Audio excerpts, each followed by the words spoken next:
ኤምጂ ኢንዱስትሪያል ፓርክን ከኢትዮ ጅቡቲ የማስተሳሰር የሀዲድ ግንባታ እየተካሄደ ነው።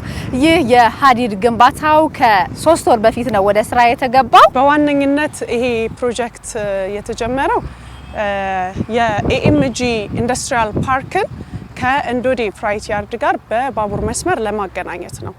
ኢንዱስትሪያል ፓርኩ የሚያስፈልገውን ጥሬ ዕቃ እንዲሁም ደግሞ ያመረታቸውን ደግሞ ምርቶች በባቡር በማጓጓዝ ቀጥታ ላስት ማይልን በማስቀረት ወደ ኢንዱስትሪያል ፓርኩ የሚገባ ሊንክ ሬል ነው ማለት ነው።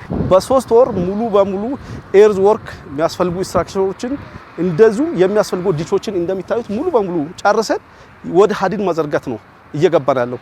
ይሄም በተቀመጠልን ጊዜ ገደብ ውስጥ ሙሉ በሙሉ እንጨርሳለን ብለን እናምናለን። ባለን ዝግጅት ሁሉም በየዲፓርትመንቱ ተከፋፍሎ ሞባላይዜሽን ጨርሰናል። ሙሉ በተቀናጀው እየሄደ ነው። የቆረጣ ስራ ጨርሰን የአፈር ሙሊት ስራ ጨርሰን ከዚህ በኋላ የባላስትና ትራኩን የማንጠፍ ስራ ብቻ ነው የሚቀረን። ከተያዘው ስኬጁልም ቀድመን ኮንስትራክሽኑን እያስኬደው ነው ያለነው።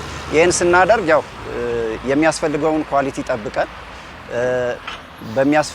ከሚያስፈልገው በላይ ደግሞ በፍጥነት እየተጓዘን አሁን ከዚህ በኋላ ወደ ማጠናቀቅ እየሄድን ነው ማለት ነው ፕሮጀክቱ።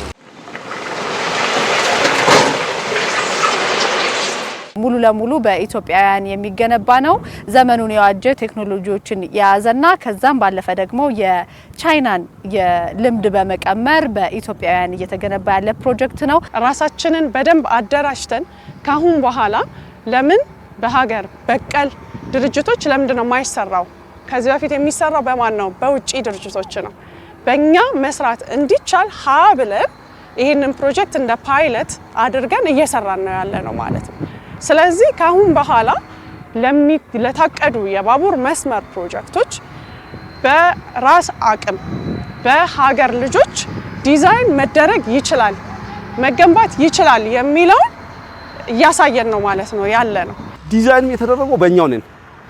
እንደዚሁ ኤክስኪዩት እየተደረግን ያለ ነው ወይም እየመራን ያለ ነው በእኛ ነው እና ምንም አይነት የኳሊቲ ችግር ይገጥመናል የምል አይደለም። ማልቲ ኳሊቲ ማልቲ ዲሲፕሊን የሆነ ኢንጂነሮች ናቸው እዚህ ጋር ያሉት። ሁሉም ቲሞች አደራጅተናል። ሁሉም በሪስትሪክትሊ ነው ፎሎ አፕ እያደረጉ ያሉት። እኛ እንግዲህ ስንማር አገር ብዙ ኢንቨስት አድርጋብናለች። የተለያዩ ፕሮጀክቶች ላይ ደግሞ ስንሳተፍ እዛ ፕሮጀክት ላይ ስንሳተፍ ፕሮጀክቱ ላይ እንድንቆይ ሳይሆን ፕሮጀክቱ ላይ ኤክስፒሪየንስ ወስደን ሁልጊዜ በውጭ ካምፓኒ ጥገኛ ሳንሆን በራሳችን መስራት እንድንችል ሰዎችን ማብቃት ነው የፕሮጀክት ዓላማ። የሀገር ውስጥም ኃይል የሚሳተፈው በዛ መልኩ ነው። ያ ሁሉ የታረፈው በራስ አቅም የራስን አቅም ገንብቶ በራስ ኃይል ኮንስትራክሽኖች መስራት እንድንችል ነው። ይሄኛውን ፕሮጀክት ሲጀመር ከዲዛይን መጀመሩ ነው ለየት የሚያደርገው ማለት ነው። ከዲዛይን ስራውን ከኮንስትራክሽኑ ስራውን እናውቀዋለን፣ ስራው የቆየነ ነው። ግን ከዲዛይን ጀምሮ የአዋጭነት ጥናት ሙሉ የኢፒሲ ኮንትራት የኢንጂነሪንግ የፕሮኩሪመንት እና የኮንስትራክሽን ሙሉ ነገሮችን የያዘ በመሆኑ የመጀመሪያ ያደርገዋል ማለት ነው። እዛ ላይ ብዙ ልምዶችን አግኝተናል። ያንን ደግሞ እያባዛን እንሄዳለን የሚል ሙሉ እምነት አለን እኛ። በራስ አቅም ለራስ መትጋቱ ከሀገር ተሻግሮ አህጉራትን አካሏል። የኢትዮጵያ ምድር ባቡር አክሲዮን ማህበር አድማሱን ለማስፋት ውጥን ይዟል። ኬንያው ባቡር አዲስ የተሰራው የምታውቁት እስከ ሞምባሳ የሚመጣው በዲዝል ነው የሚሰራው፣ የነዳጅ ባቡር ነው። አሁን ኤሌክትሪፋይድ የማድረግ ፍላጎት አሳይተዋልና ስለዚህ የኤሌክትሪክ መስመር ዝርጋታውን ለመስራት ከነሱ ጋርም ንግግር ጀምረናል ማለት ነው። እሱም ትልቅ ፕሮጀክት ነው የሚሆነው። ሌላው ደግሞ የታንዛኒያ ውስጥ ታዛራ ሬልዌይ የሚባል አለ።